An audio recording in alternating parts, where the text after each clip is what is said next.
Hello my dear friends और हमारे all student, उम्मीद करते हैं आप सभी लोग बहुत अच्छे होंगे। आज हम लोग इस वीडियो में प्रेजेंट परफेक्ट टेंस का अफर्मेटिव सेंटेंस क्लियर करेंगे। इसके पहले जितने भी टेंस हैं, प्रेजेंट इंडेफिनिट का चारों सेंटेंस हो चुका है, प्रेजेंट कंटिन्यूअस का चारों सेंटेंस हो चुका है। अब हम लोग प्रेजेंट परफेक्ट टेंस का चारों सेंटेंस पढ़ेंगे।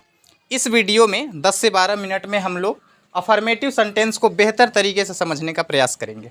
सबसे पहले इसका पहचान हम लोग कन्फर्म करते हैं। पहचान मैं आपको बता दूं, किसी भी सेंटेंस का पहचान ही बहुत इम्पॉर्टेंट होता है। जितना अच्छा पहचान हमें अगर ज्ञान होगा, उसके बाद ही हम आगे कोई स्टेप फॉलो कर पाएंगे। इसका पहचान क्या होता है?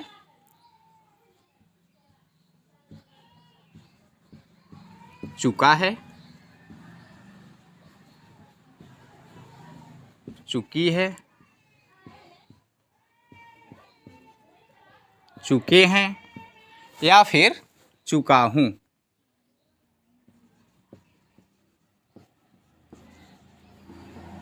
चुका हूँ ऐसे आपको एकदम क्लियर हो रहा है कि प्रेजेंट परफेक्ट टेंस, परफेक्ट यानी जो काम हो चुका होता है, किसी भी वाक्य से ये पता चल जाता है कि ये काम हो चुका है। चुका है, चुकी है, चुके हैं, चुका हूँ। अगर ऐसे किसी वर्ड आपके सेंटेंस के लास्ट में अगर आता है, किसी वाक्य के अंत में अगर लास्ट में अगर ऐसे आता है चुका है, चुकी है, चुके हैं या चुका हूँ, तो उससे कन्फर्म हो जाता है कि प्रेजेंट परफेक्ट टेंस का अफर्मेटिव सेंटेंस है। अब कुछ नहीं करना है, इसके बाद आपको फार्मूला कन्फर्म करना है। फार्मूला पहचान अगर हो जाए तो सिर्फ हम फार्मूला कन्फर्म करना चाहते हैं। फार्मूला इसका बिल्कुल आसान है। सबसे पहले हम लिखते हैं इसमें सब्जेक्ट मैं शॉर्ट फॉर्म में लिखा हूँ, आप चाहें तो इसको पूरा सब्जेक्ट लिख सकते हैं। उसके बाद हम हैव हैज का प्रयोग करते हैं। हैव हैज का प्रयोग करते हैं, सब्जेक्ट हो गया, हैव हैज हो गया। उसके बाद इसमें वर्ब का हम थर्ड फॉर्म यूज करते हैं। वर्ब का थर्ड फॉर्म यूज करेंगे। उसके बाद कुछ नहीं करना है, ऑब्जेक्ट प्लस अदर वर्ड या रिमेनिंग वर्ड भी आप लिख सकते हैं, बट हम अदर लिख दिए हैं, आप चाहें तो इतना ही लिख लें। अब एक चीज़ ये ध्यान देना है, हैव और हैज, सब्जेक्ट क्या है? सब्जेक्ट यानी कर्ता, जो काम करने वाला होता है हमारे। उसके बाद क्या है? हैव हैज हमारा क्या है? हैव हैज है हेल्पिंग वर्ब, जो सहायक क्रिया होता है। वर्ब क्या है? हमारा मुख्य क्रिया है। उसके बाद अदर और ऑब्जेक्ट और अदर। अब क्या करना है? हैव और has, I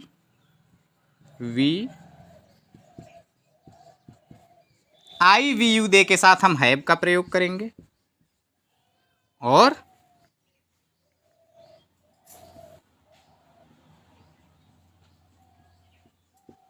he see it या नेम के साथ हम हैज का प्रयोग करते हैं। आई वी यू दे के साथ हैव का प्रयोग, helping verb. He see it या नेम के साथ हम हैज का प्रयोग करते हैं। आइए एग्जाम्पल समझते हैं।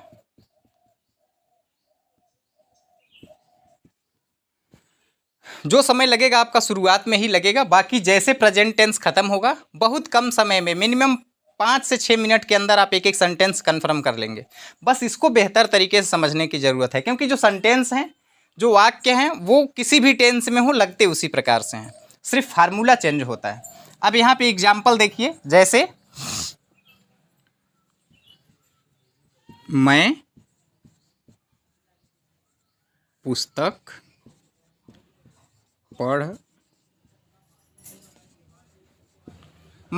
पढ़ चुका हूँ। सबसे पहले हूँ, अगर हूँ आ गया, है आ गया, हैं आ गया, तो इससे पता चल जाता है प्रेजेंट टेंस है।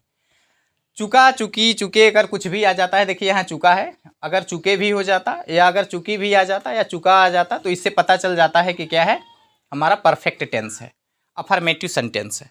अब करना कुछ नहीं है, सिर्फ अपने फार्मूले पर इसको सेट करना है। सबसे पहले बोला है सब्जेक्ट, तो सब्जेक्ट को क्या करेंगे? सब्जेक्ट क्या है? मैं का इंग्लिश क्या होता है? आई मीन्स मैं होता है, सब्जेक्ट हो गया। अब क्या करेंगे? हेल्पिंग वर्ब यूज करेंगे। तो यहाँ लिखा है आई वी यू दे के साथ हैव का, तो यहाँ हैज ना लिख के हम क्या लिखेंगे? हैव का प्रयोग करेंगे। आई हैव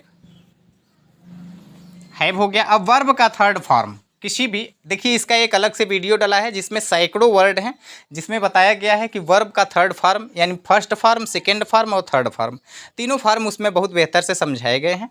इसमें थर्ड फॉर्म बोल रहा है तो क्या लिखेंगे इसमें, वर्ब। इसमें वर्ब क्या है, मैं पुस्तक पढ़, यानी पढ़ना इसमें क्या है, थर्ड फॉर्म है। तो फर्स्ट फॉर्म, सेकेंड फॉर्म और थर्ड फॉर्म। पढ़ना का होता है रीड, READ। कुछ ऐसे भी वर्ड होते हैं जिसका जैसे फर्स्ट में होता है वैसे सेकेंड फॉर्म में होता है, वैसे सेकेंड फॉर्म थर्ड फॉर्म में भी होता है। तो इसका क्या है ना, रीड को रीड रीड रीड ही लिखते हैं, बस पढ़ते रीड नहीं है। इसको रीड यहाँ पढ़ते हैं, यहाँ रेड पढ़ते हैं, रेड रेड पढ़ते हैं सेकेंड और थर्ड में। तो हमें क्या है, वर्ब का थर्ड फॉर्म है, तो वर्ब के थर्ड फॉर्म में हमें रेड का प्रयोग करेंगे हम। आई हैव, अब क्या करेंगे, सीधा थर्ड फॉर्म यूज करेंगे। आई हैव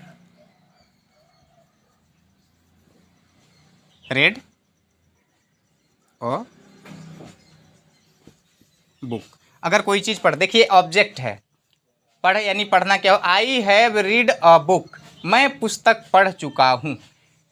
ये क्या है, इसको मैं इरेज कर दे रहा हूँ। इसके लिए तो आपको अलग से वीडियो देखना पड़ेगा, क्योंकि कुछ ऐसे भी शब्द होते हैं जिसके अलग अलग तीनों फॉर्म में लिखा होता है।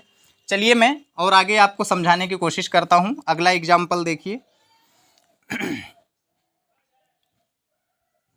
वह स्कूल जा चुकी है, वह स्कूल जा चुकी है। इसमें देखिए जाना है, इसमें पढ़ना नहीं है, यहाँ पे वर्ब चेंज कर दिए हैं। अब इसको देखिए बनाने की प्रयास करते हैं। वह का मीनिंग क्या होता है, ही, लेकिन ये चुकी यानी लड़की है। स्त्रीलिंग के लिए हम क्या करते हैं, सी का प्रयोग करते हैं, तो यहाँ लिखेंगे सी, सब्जेक्ट हो गया। अब क्या करेंगे, ही, सी, इट या नेम के साथ क्या प्रयोग करते हैं, हैज प्रयोग करते हैं। वेरी गुड, आपके समझ में आ रहा होगा कि ही, सी, इट नेम है, तो यहाँ पर क्या है, सी आ गया, तो हम हैज का हेल्पिंग वर्ब। अब क्या है, वर्ब का थर्ड फॉर्म। इसमें क्रिया क्या है, वह जा चुकी है, जाना। तो जाने में क्या होता है, देखिए फर्स्ट फॉर्म, सेकेंड फॉर्म और थर्ड फॉर्म। यहाँ होता है गो, और यहाँ होता है वेंट, और यहाँ होता है गॉन। गो, वेंट, गॉन। सेकेंड, ये गो फर्स्ट फॉर्म है, सेकेंड फॉर्म वेंट है, थर्ड फॉर्म गॉन है। तो करना कुछ नहीं है, हमें थर्ड फॉर्म यूज करना है। सी हैज गॉन, अब क्या है, she has gone to school, SCHOOL। कहीं जाना, जैसे स्कूल हो गया या प्रयाग हो गया या घर हो गया, अगर ऐसे जगह अगर कुछ आता है तो हम क्या करते हैं, टू का प्रयोग करते हैं। अगर हम कुछ खा रहे हैं या पढ़ रहे हैं, लिख रहे हैं, अगर सेल्फ कुछ होता है, इसके लिए एक अलग छोटा सा वीडियो है करीब 10-12 मिनट का, आप उसको देखेंगे तो बहुत बेहतर समझ में आ जाएगा कि कहाँ पे हम टू का प्रयोग करते हैं, कहाँ पे द का प्रयोग करते हैं, कहाँ पे ए का प्रयोग करते हैं, जो ए लिखते हैं अ पढ़ते हैं। तो इसका एकदम सिंपल हो गया कि सी हैज गॉन टू स्कूल, वह स्कूल जा चुकी है। और जैसे मैं और भी आपके, इसको मैं इरेज करूंगा क्योंकि मेरे पास समय नहीं, मेरे पास बहुत कम जगह है हमारे बोर्ड पर। आप अपने रफ पे इसको बहुत बेहतर तरीके से लिखें, फेयर करें। और जैसे मैं सब जितने भी टेंस हैं मैं ज़रूर आपको होमवर्क देता हूं, तो ज़्यादा नहीं, मैं आपको 2 होमवर्क भी दूंगा ताकि ये समझ में आ जाए। आप कमेंट बॉक्स में जब उसको सॉल्व करेंगे तो हमारे ये समझ में आता है कि आपके समझ में आ चुका है। अगर नहीं आएगा तो हम और बेहतर करने का प्रयास करते हैं। हालांकि इतना सिंपल और इतना साधारण तरीके से समझाने का प्रयास किया जाता है कि आप सभी लोगों के समझ में आ जाए। तो आपका होमवर्क है, कमेंट बॉक्स में इसको ज़रूर सॉल्व करके बताना है कि इसका जो हम लिख रहे हैं वाक्य, इसका सेंटेंस क्या होगा, कैसे बनेगा। एकदम आसान है। जैसे लिखते हैं, रमेश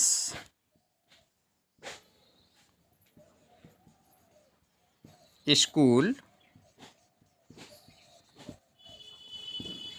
जा चुका है।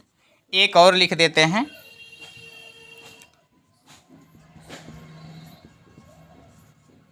अमित आम खा चुका है।